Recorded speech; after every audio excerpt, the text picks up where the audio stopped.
We refer to them as Nova Scotians, but that is a misnomer because they were actually Black American veterans who fought for King George of England, not the Washington kind.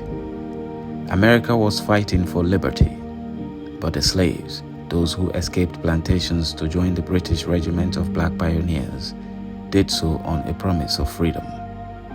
One of these black soldiers even took a new name, British Freedom.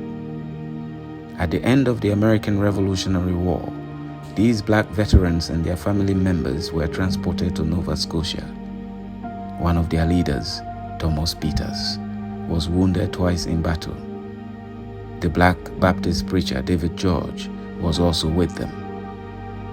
The settlers, who received very little of what was promised them in Canada, requested to be resettled in Freetown. The British government and the Sierra Leone Company agreed to sponsor the resettlement program. More promises were made. 20 acres of land for a man, 10 acres for a woman, and 5 acres for each child. Lieutenant John Clarkson, a young naval officer selected to lead this program, would not accept just anybody. He set his criteria based on what he described as common justice, that is, sobriety, honesty, and industry. Those who were lame and could not work for their living, elderly single women, or anyone who was most likely to starve in a new settlement would not be allowed.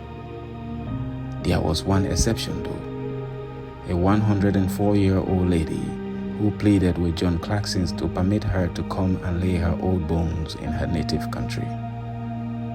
On January 15, 1792, a flotilla of 15 ships carrying 1,190 blacks left Halifax.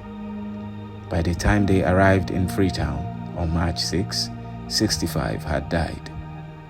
Those who survived, including our 104-year-old lady, were battered but grateful to God for bringing them to Freetown, which was now the province of freedom.